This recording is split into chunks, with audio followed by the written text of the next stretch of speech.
Welcome to the latest episode of the Catalyst Health, Wellness, and Performance Coaching Podcast. I'm your host, Dr. Bradford Cooper of the Catalyst Coaching Institute, and today's guest is Dr. Sian Beilock. She's president of Barnard College at Columbia University and the author of 2 books, the critically acclaimed Choke, What the Secrets of the Brain Reveal About Getting It Right When You Have to, and How the Body Knows Its Mind, the surprising power of the physical environment to influence how you think and feel. Her 2017 TED Talk has been viewed over 2 million times. You're going to love this one. By the way, we've had some questions about those who have tapped into some of the free videos over at youtube.com/coaching channel about where do you get those cool Be a Catalyst hoodies, stickers, t-shirts, long sleeve shirts, that kind of stuff that you'll see occasionally. If you are interested in picking some up, you'll be happy to know 100% of the profits go to charity. We don't keep a dime. We'll include a link to how you can find those items in the description section. And as always, if you have any questions about your current or future career as a health and wellness coach, we're here. Pop over to catalystcoachinginstitute.com or feel free to reach out to us anytime. Results at catalystcoachinginstitute.com. Now, before I choke and make this a lot harder on our editor, let's tune in to Dr. Sian Beilock on the latest episode of the Catalyst Health, Wellness, and Performance Coaching Podcast. Dr. Beilock, it is such a pleasure to have you here today. Hopefully I won't choke as we go through this interview, but we've got some really important things to talk about today. Maybe the best place to start is to define choking itself. If that's going to be the topic of most of what we chat about today, what do we even mean by that? Yeah, well, it's a great question, and I think it's really important to define what it is. And the way I talk about choking under pressure is it's not just performance ups and downs. We all have those. But choking is worse performance than one would expect, given their skill level, precisely because they feel pressure in a situation. Maybe people are watching them. Maybe they're really hoping to get a promotion. Maybe they're trying to achieve something else in an athletic event. Maybe they feel that are counting on them. Parents, teammates, peers, any of those things can create pressure. Okay. And the question I was thinking about this morning as I was pondering some of the things that we're going to talk about today, what about that person that says, I never choke? Are they not putting themselves in a situation to have the opportunity? Are they never stepping up if they have that kind of perspective? First of all, I don't believe that this person never chokes. Right? And I think, it's interesting. We often talk about choking in really high profile events like Olympics or sports or a job interview, but there's all sorts of times we choke. For me, it's parallel parking in front of my I'm a really good parallel parker when he's not watching. But when he's in the car, it takes me 2 tries. For others, it could be just introducing yourself at a party. Like you start sort of stuttering or you don't listen to someone when they tell you their name. Those are little choke moments. So it's an awareness of the potential and tuning into, you know what, I could have stepped up a little bit more there. Yeah. Okay, good. Yeah, I was thinking the same thing. We think of the field goal kicker who misses that national championship opportunity or the free throw shooter, but this is true in all areas. Now, test taking jumps to the forefront for me. I'm sure a lot of the folks at Catalyst Coaching Institute, we have a lot of folks that are sitting for the national board exam, and we have a lot of people that say, you know what, I get really nervous about the exams. I haven't done this for a while. I'm coming back, and we walk them through some of those things. But in that setting, can we just kind of take a quick sideline for, especially with your role as the president of Barnard College, have you seen some things that you've been able to do at the college or you've worked with others to help them in that setting of actually doing a test-taking setting? Yeah, I mean, testing is a really one of the places that people talk about choking, right? They often can't pull out the kinds of performances that they pulled out in a practice test. Yeah. And so what my research suggests is that you have to learn how to be able to tell people that material or put it down on a test in that important situation. So one of the most important tools is to practice taking tests. We often review material, read the book, but we don't then sit and practice doing what we're going to have to do in the high pressure situation. And in athletics, we talk a lot about this as closing this gap between training and competition. And you've got to do that in the test too, because if you're not used to answering the questions or doing it under a time limit or having other people around you, then you actually haven't practiced the skill that you're going to need to show. It's not just the knowledge, it's the fill in the blank, all the other things. It's the being able to show it. Yeah. And Another interesting phenomenon is that when we go over something in a book, it's right there. But can we actually close the book and then repeat it or answer a practice question? That will actually give us the real sense of whether we know it. And oftentimes people talk about choking in tests. And sometimes I think it's not necessarily that they've choked, they just haven't studied. So they have higher confidence than they should that they know the material without the book or prompts and other things there. And you'll get to know if that confidence is warranted by taking a practice test. Yeah, that's good. All right. So range of setting, we've talked about field kicker, Olympics, test taking. Are the strategies that folks use or the things that you found in your research to utilize, are they similar for example, you talk about in your TED Talk being a pretty high level soccer player, a goalie of all places, the spotlight is on when you're going, you're all on. Is that similar to the strategies you'd use in your current role as president of Barnard College or someone would use in a test taking situation? Are they similar strategies or is it site specific, situation specific?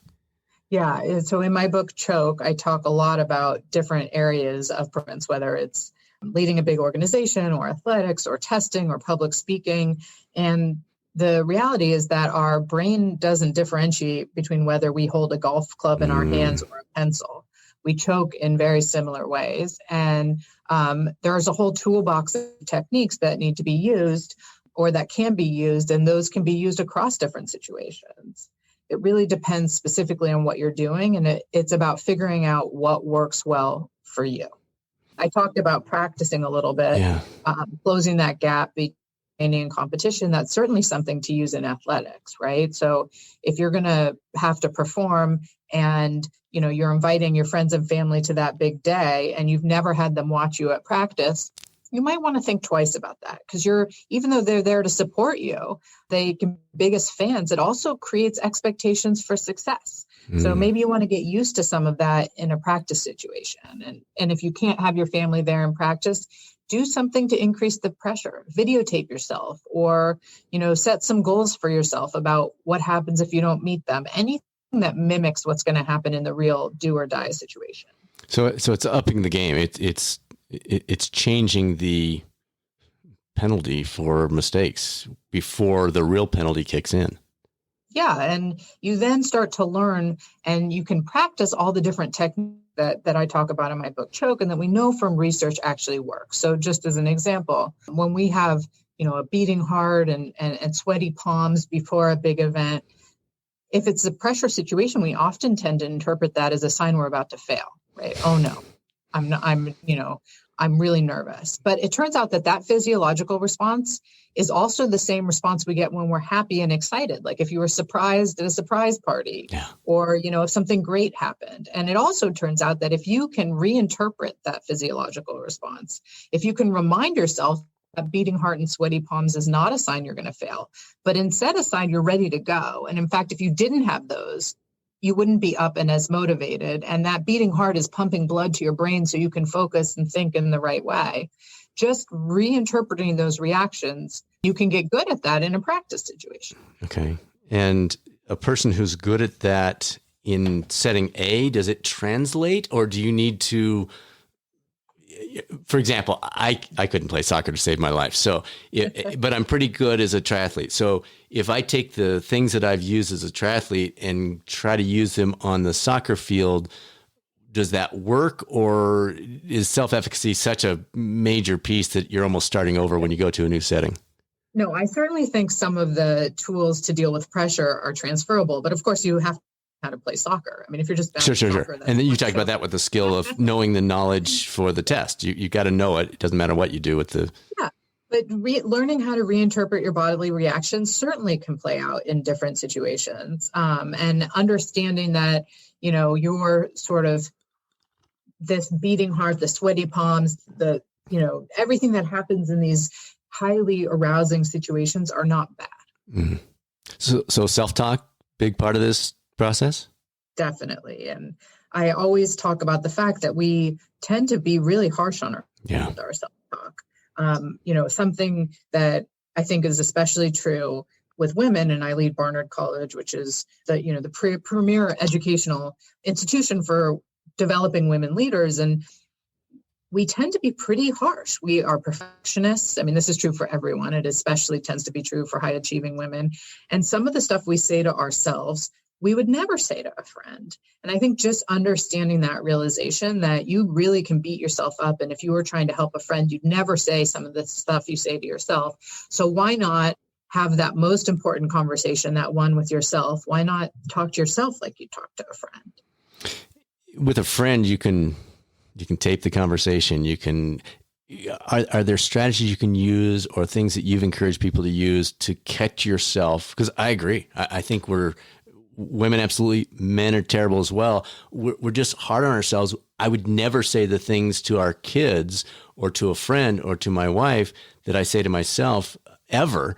And yet I continue to do it. Are there ways to catch yourself and tweak that a little bit? Yeah, I mean, there's definitely some techniques. So first is just realizing that this happens, being aware of it. And psychologists often talk about this idea around self-compassion, which is really what it is, giving yourself a break for not living up to your own expectations. And it's really an important skill to develop. It's a skill, a practice, like anything else. So if you find yourself constantly in that negative ruminative cycle, there's a couple of things you can do. One is to actually talk to yourself, distance yourself. So instead of like, oh, I did so bad, I would say to myself, Sian, do it. Or Sian, here are the 3 things you did well. Actually talk to yourself like you're talking to a friend. It creates this sort of psychological distance and you're less likely to beat yourself up. A second is to really try and catch yourself when you're in that downward spiral. And another really helpful thing to do can be just to write it down, write your thoughts and feelings down. And our research and others have shown that what this actually does is give you a little bit of insight and perspective. So it's kind of like that really nasty email you write that you're not going to send, but you write and you feel better and you kind of realize maybe this isn't as bad as you thought, or maybe there's another side of it. Getting it down on paper can almost download it from mind and allows you again to distance, to step back and to understand what's going on. And, the third is that we want to give ourselves a break, not just for being hard on ourselves, but for the fact that we actually even have these feelings. I think sometimes we feel sort of ashamed or I can't believe, I'm ruminating so much or I'm worrying about this. But actually just acknowledging that it's okay to worry about it. You don't have to worry about the worrying because everyone does it and you're human. That's part of this sort of self-compassion. And as you do these things, do you find over time that there's less need to do it? Or is it always there and you're just hitting the margins a little bit more? Yeah, I mean, I think of it as akin to hitting a tennis ball against a wall.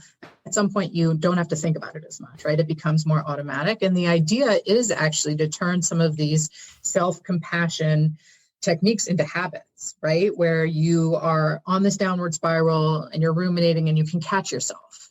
And either you step back or you then deliberately, instead of, just continuing, you step back and say, okay, here's what I can control. Here's what I can't. Here's what I did well. Here's what I didn't. Anything to sort of get you out, because it takes a lot of mental energy to sort of run around in a circle in your head. Yeah. As I was preparing for this interview, listened to your talks, several interviews that you've done in other places. The practicing piece is a high priority. You've mentioned that. You've given us some tips. What does that look like on a daily basis? Is it something where literally, okay, I jump on my bike an hour a day and I also 10 minutes a day do this thing? Is that what you're talking about? Is it more catch yourself in the moment and work through that? Or is it literally something that it's part of every day?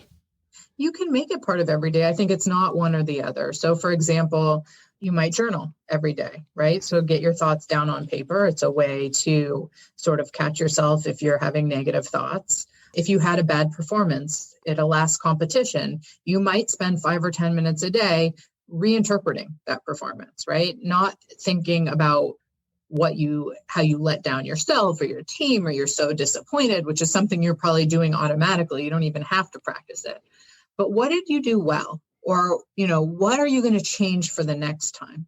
Actually spending some time, carving out some time doing that will help you reinterpret and rethink what you had done. And there's research that shows that when you can reevaluate negative situations in that way, you're less likely as time goes on to have such negative reactions to what happened. Interesting. So it is a training process. You get better at it. You get better at it. And it's just like how you would train a muscle. When we have a negative experience or when we something goes wrong, we have areas of our brain, cells in our brain that react. And those can be very much akin to our negative alarm signals, the kind of signals that went off when we were previous iterations of our species having to get up the tree when the lion was coming. I talk about them as sort of our neural alarm signals. And the idea is to figure out how to train your mind to help calm those down. Not necessarily to turn them off, but to help it such that they don't take over our thoughts and feelings. So the reinterpretation, help me walk the line of being too easy on ourselves and the reinterpretation process. So I messed XYZ up, and there's one end of the spectrum, and I'm talking extremes here, obviously, but bring us back to the middle. There's one interpretation of, oh, I'm such an idiot, that's terrible, blah. And the other one of, oh, you're fine, you're loved just like you are, it's all wonderful, it's all good, no problem. Walk us through, neither side is valuable. Yeah, and I would argue that those two extremes you just gave were not about what you actually did, right? They were just about how you feel. Yes. The question is then, can you turn it to what you did? Okay, like I'm just going to take something like a swimmer. Maybe they didn't get off the blocks fast enough. Maybe their stroke wasn't fluid. Like, what did they do wrong? That's fine to talk about. And what are you going to change for the next time? Or why does your previous experience let you know that you'll do better the next time? Take it out of like, I'm so great or I'm so bad. What did you do wrong? And what are you going to change for the next time? Because research shows that when you have some control over a situation, you might not have control over the whole situation, but you can certainly work on getting off the blocks quicker.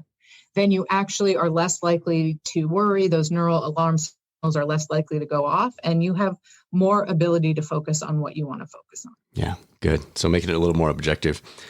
All right. So you also discussed the goal isn't to avoid focusing. The key is to focus on the right things. Can you give us some examples of the differentiation between these two? Yeah, I mean, I think oftentimes when we're in stressful situations, especially when we've practiced something to perfection, we do something pretty counterintuitive or that you wouldn't think would be bad, but we often focus too much on the details of what we're doing.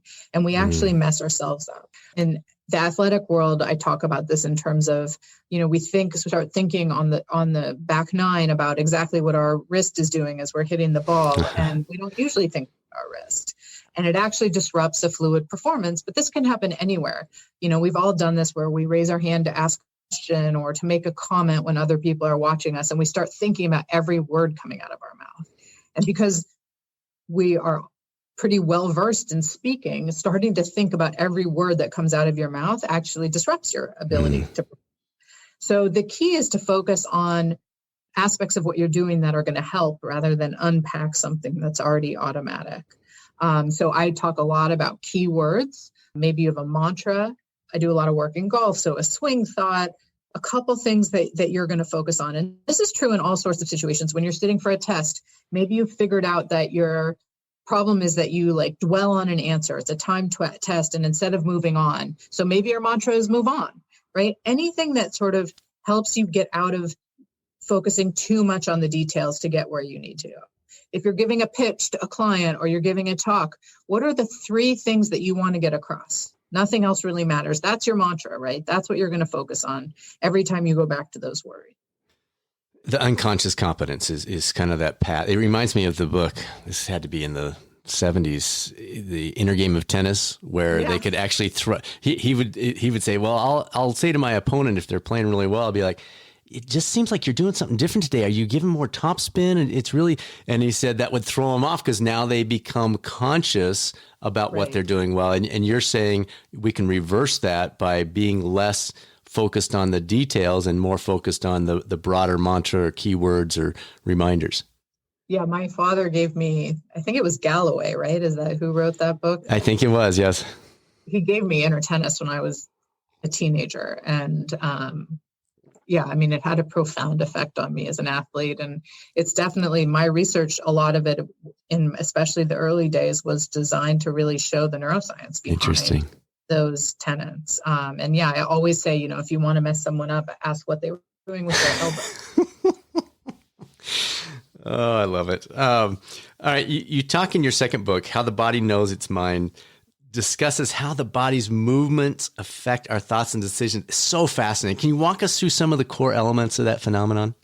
Yeah, so I wrote Choke really to show how our mind can disrupt our body and everything we do. But it turns out it goes the other way around too. Our body really influences how we think and feel, and our environment does as well. And I don't think we often think about that, but I can certainly say in the last year, it's more important than ever, as many of us are home working remotely on Zoom all day. The fact that we're not getting up, moving around, maybe we're not, out in nature as much. Those sorts of things actually have an impact on our ability to think and concentrate. And so exercise, for example, not only changes the body, we actually know it can affect the brain in really meaningful ways. People who exercise tend to be able to concentrate better. If you're an older adult, exercise can actually change the size of aspects of your brain involved in memory, like the hippocampus. We know that's so important. And even being able to look outside, to be in nature can change your ability to think as well.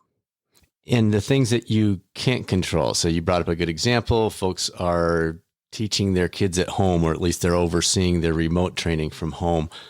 They can't get alone in their office. They are less likely to get outside, or it's wintertime, and so they're less likely to get outside. When you face those things, then what? Then it really, I think, why it's so important in the pandemic is that we don't have these built-in opportunities to commute or do other things where we're walking or outside. And so you've got to carve them out. And this idea that sort of exercise or moving is an afterthought for what you really want to do, which is to focus on your job or your kids, is the wrong way to think about it. I'll give you an example. We know from research about a phenomenon called the incubation effect. And the idea being that when you step away from a problem, you actually are working on it unconsciously, and you're more likely when you go back to it to be able to solve it. But it's the exact opposite of what we tend to do. We tend to sit at a computer, bang our heads against the wall, want to finish, want to power through. And the research suggests that we'd be better off taking a break. And so sort of knowing that science should help you build into your routines ways to get up, to move around. It's why I always joke that you come up with the best retort to an argument with your spouse 10 minutes later, right? It's not in the moment, it's because you've stepped away. And it's certainly true. We know from research with humans, with other animals, that when we are not thinking about something, when we're sleeping, we're putting connections together in a way that helps us see new ways to solve problems. Love this stuff. Can you give us another example from the book or related to the book in terms of how the body does affect the mind, the reverse of maybe what we typically think? Yeah, I think oftentimes we talk about a poker face, like we tend to think it's all in our face, how we're showing other people how we think and feel. But another good example is remembering that our body communicates a lot of information. So in the book, I actually show pictures of tennis players winning and losing points at Wimbledon, and you can not tell from their faces whether they won or lost a point, but you can certainly tell from their bodies. So the bodies communicate a lot of information and important information. And, this idea of fake it till you make it, if you're, going into a competition or walking into a job interview, how you're holding yourself actually matters. Okay, let's come back to the tennis players. Can you tell a difference in the better players? Does a number one ranked player not show it in his body as much or her body as much? That's interesting. These were all winning like championship points. So I don't know if they looked at that, but they showed that the face you couldn't tell, but the body you can easily tell. But it's an interesting question about whether people who are more experienced have learned to use their bodies in a way that doesn't show it as much. But I don't know. These were people playing championship points at Wimbledon, pretty good players. Right. Interesting. Very interesting. Our bodies may be the insight that we can't stop. Right. All right. It seems the story we tell about ourselves to ourselves would play a huge role in the potential for choking. Is that accurate? And if so, is it something we can address with specific measures we take? Well, I always talk about this idea that people are not born chokers or thrivers. Learning how not to choke is a skill you have to learn like anything. And so I think really continuing to tell ourselves a story about how we improve and how this is something we learn. Our psychological toolbox is something we have to put together, just like any sort of skill set is really important. And we know from research, especially with young kids, that if you highlight the fact that effort and hard work is the way to gain a skill versus you just have it, they'll be more likely to persevere and they'll be more likely to get up after failure. And I think that's true with performing in pressure situations. If the narrative is that we can get better at this versus I'm a choker, the way people react or the way people will be willing to enter challenging situations will be very different. I think you've touched on something super important. I want to run down this rabbit hole a little bit. So I'm a choker, or he's a choker, or she's a choker. That is just part of our vernacular. It is part of what we say about ourselves or other people. And you're saying, nope, it's situation specific. But are there are clearly tendencies, because once I have that in my brain and I start repeating it back to myself, coming back to your original statement of how important self-talk is, I do become a choker. It can be this self-fulfilling prophecy, right? So, I mean, whether you're talking about like the English soccer team, and their lack of ability to take penalty shots. I mean, actually, pause for a second. Tell that story, because I don't think a lot of folks. We're here in the U.S. I did my PhD in the UK, so I'm very familiar with it. But talk that story through, because it's pretty fascinating. Yeah, I think, there's this stereotype that the English can't take penalty shots compared to, say, the Germans. And, it's sometimes just in itself, that stereotype as a team, we know stereotypes can actually affect how we perform. If you tell women that a woman right before she's supposed to take a math test that women aren't as good at math as men, there's a likelihood she'll perform poorly. And so these stereotypes and these self-fulfilling prophecies really have an effect. I guess my point is that there's just no research to suggest that a team is a choker. They probably didn't practice the right way, or a person can't get better at performing under stress. And, I think people talk about, well, look at someone like Michael Jordan, he was amazing on the court, but, look at him try and play baseball. I mean, he was better than you or I, but he also had his choking moments. There's just not a lot of evidence that you're born one way or the other, that you're a choker or not. But there's certainly evidence that if you start calling yourself a choker and you continually sort of put yourself in that category, there's really this notion of a self-fulfilling prophecy is real. And the soccer team story, they were able to change it somewhat. Yes. And they changed it by how they practiced. Instead of just practicing by themselves, actually themselves in competitive situations, practicing with things on the line, competition, others watching them really matter. So they built that, the coach built that into what they were doing on a daily basis. And as a result, their outcome was different. Yeah. Excellent. All right. So someone else. So you got someone else in your life who sees themselves as a choker, feels like, I choke all the time. You're a coach, you're a friend. What could you do for them to help them shift that when they're entering some high pressure situation? Any tips because a lot of our listeners are either coaches or they're looking at going into that. And that's a big part of helping somebody is those key moments, those critical moments, guidance on what they could do. Yeah. I mean, I like what you talked before about the narrative and the story that we tell ourselves. And I think that applies to other people as well. And so the question is, what one or two things are they going to focus on in that high pressure situation? They don't have to do the best they've ever done, but just setting attainable goals and something small, can help them start to change the narrative about themselves. And you want to take baby steps. It's not going to, I think this expectation that you go from performing the worst to the best in a pressure situation is probably not so attainable or the way to go. It's what can you control moving forward? What are the two things you're going to work on? And if you've done that, then you're not a choker. And then taking those baby steps with them. So going back, okay, now next situation, we did this last time and here's what happened. Let's look at it objectively, not with the feelings, not with the emotions. And so the next time we'll do is that kind of the step-by-step process you're looking at, the building blocks? And continuing to iterate on that. And that's really about retraining the brain, right? And so then for the next week, as you look back on what happened in that competition, it's not that I did 80% wrong and 20% right. It's now I did that 20% right because I was really focused. And now I'm going to do this one extra thing. And it's really building on it. Okay. I mean, just like you don't become really fast marathon runner overnight. You sort of train up to it. Right. The idea is to get people to understand the mentality that you're training the brain as well. Okay, good. All right. The sports fans in the audience would be disappointed if I didn't ask this one. Are there secrets to increasing the odds of an opponent, some team? My son is a huge basketball fan. So if we're sitting in a game and we're playing the Golden State Warriors, is there anything he can do to improve the chances of Steph Curry choking? Oh, no, I grew up in Oakland. So I'm a big So you can't give me those secrets. So Let's pretend like it's San Antonio then. I don't think I can answer that question. I mean, first, we talked a little bit about this jokingly, but, getting them to focus on what they're doing, right? And so anything that gets them to start unpacking what they're doing can be very powerful.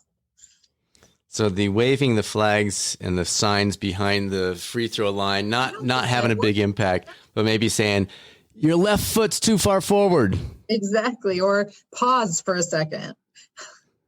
And the pause is that we know that attention takes time to deploy. Like if you speed up, you're not going to be able to pay as much attention. So getting them to slow down, calling that time out can actually be helpful. Gotcha. So that's and that's almost like what do they call it? The freeze when they do that timeout, they're trying to freeze the kicker or freeze the free throw shooter. There's a reason why they do it. Yeah. Yeah. Have you looked at any stats on whether it works or not? It seems like the kickers are figuring this out, or they're expecting it now. Maybe that's the difference. It didn't used to be expected and now it is. So they're just like, well, I'm going to have another 3 minutes here.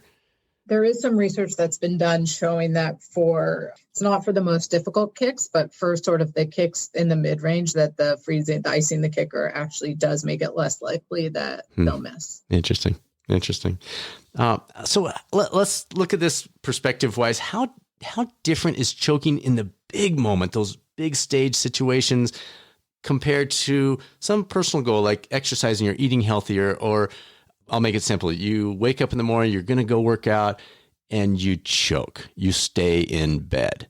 Is that a completely different topic? Is that not related to your research at all? Or is it different, just a different level of it?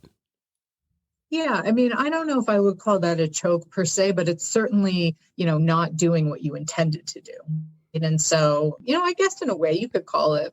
I mean, it's interesting. I've never thought about that. I wrestle with that every morning with myself. So everyone, the bed's very warm. So I guess, the question then is, I'm less concerned about whether we'd all call that a choke or not, but can you apply some of the techniques? Exactly. Do the strategies work? Yeah. And I would say with that one, for me, I'm like, okay, I'm just going to go running for 10 minutes. Right. So it's like the baby steps, right? Because what I really think when I'm in bed in the morning is like, I don't want to go on a 45-minute run. Yes. Right. Yes. But I can go for 10 minutes. Yeah. And then when I'm out there, I tend to go a little more. But even if I went for 10 minutes, I would consider that a success. And I would then reinterpret that as a success. And maybe I'll do a little more next time. And I think a lot of the strategies are very simple. Yeah. And, what I talk about in choke and how the body knows its mind is that, and what I provide are these toolboxes of techniques, because it's not a one size fits all. You've got to figure out what works for you. And maybe what works for you is not just running for 10 minutes, but you'll do it every other day, right? You'll reassess your goals. I think where we get so hung up is we create these such high level goals that we don't hit them. And then we focus on the failure rather than reinterpreting what our goals should be. Right. Yeah, it's fascinating. We have BJ Fogg, was on just a few weeks ago, and it's interesting to hear his tiny habits things overlapping with the things that you're talking about. It's incredibly effective, because I think everything you've talked about could have an influence on getting up and getting that thing done and moving forward and changing the narrative. And I'm not a lazy person. I'm an active person. I at least start. I always get that 10 minutes in, or whatever your narrative is. That's powerful. All right, let's make it personal. You've had an incredibly successful career, and as a result, you face bigger and bigger moments every single year. It's kind of like I used to say to my wife when I get a promotion, I'd say, "Yeah, honey, this is a big deal, but it's the easiest job I'll ever have the rest of my life." And you're similar. It's like every few years you're taking these next steps, these great books. You're now president of Barnard College. Are you seeing the application similar to what you saw a decade ago in your life? Or what, your first book came out, I think, in 2010. So you're 10 years into really digging into that. talk to us about your life and how you've been using it as you've moved through these different phases of your life and challenges of your life. Yeah, I mean, people always ask me like why I wrote Choke, and I do me search in addition to research. Yeah. I want to understand why we all do. I sometimes do really well and why I sometimes don't. And what I've learned is what is most exciting to me is continuing to learn and continuing to be uncomfortable.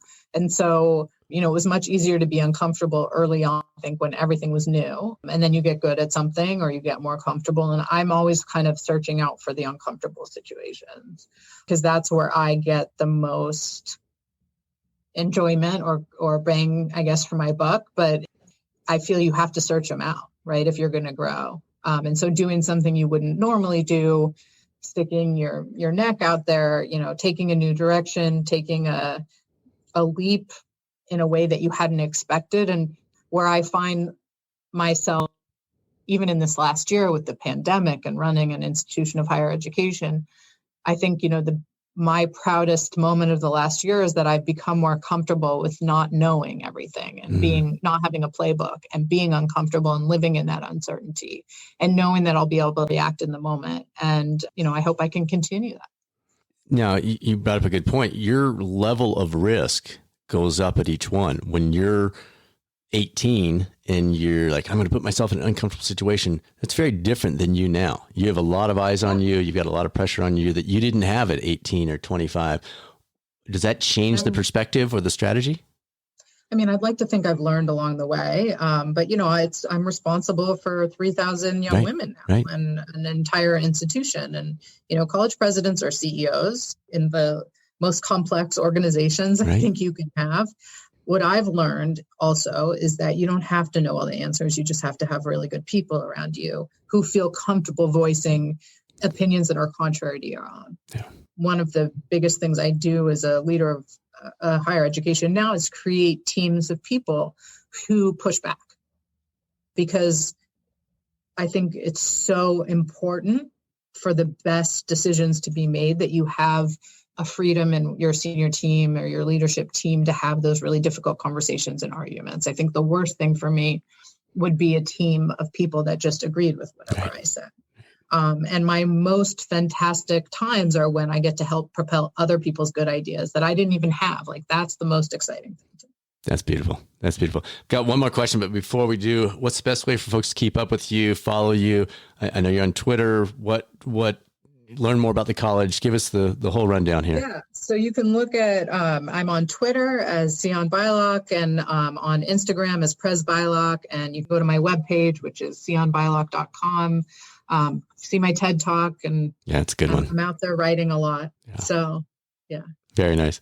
All right. Final question, just to wrap up. Any words of wisdom, things that I haven't asked that you're like, oh, he forgot to address this one thing. Is there anything you'd like to leave us with kind of in summary or things that got left out of the conversation? Yeah. I mean, one thing that I talk a lot about these days is the importance of having multiple identities. So I'm a mom. I have a 9-year-old. I'm a college president. I'm a researcher. I'm a very slow runner these days. But all of these things help me be a whole person. And one of the things that I think is really important is that when you have a crappy day in one, you can fall back on the other. And there's a real mental health component to that. So thinking explicitly about all your multiple identities and valuing them. If I have a hard day at work, I go home with my 9-year-old, and when my 9-year-old tells me I'm the worst parent ever, I can be excited about someone telling me something great at work, and really focusing on that can be really beneficial. Maybe you're a good friend or a good cook. Anything that really rounds you out. There's a power in being able to look at those different aspects of yourself in a moment when you're getting kind of pounded in one. Warren Buffett would be proud. That sounds like diversification. I love it. I love it. Much of your individual person. Exactly. I love that. That's a great way to wrap. Dr. Beilock, such a privilege. Thank you so much. You've got so many things on your plate, and I appreciate you joining us today. This is wonderful. Thanks for having me. So interesting. Many of you know I did my PhD work in the area of functional mental toughness, so I was particularly interested in the opportunity to discuss Dr. Beilock's work as we both saw some overlap between what she was finding and what I found.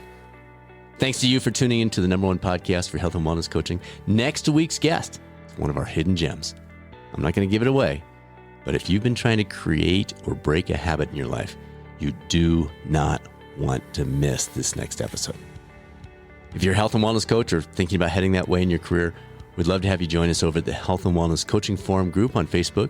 We'll include a link to that, or you can drop us a note, results@catalystcoachinginstitute.com, and we'll send over the link you need to join. It's a great spot to share ideas, encouragement, and a whole bunch more in the field of coaching. Now let's go be a catalyst on this journey of life. The chance to make a positive difference in the world while simultaneously improving our own lives, not getting burned out, which is the essence of being a catalyst. This is Dr. Bradford Cooper of the Catalyst Coaching Institute. Make it a great rest of your week, and I'll speak with you soon on the next episode of the Catalyst Health, Wellness, and Performance Coaching Podcast, or maybe over on the YouTube coaching channel.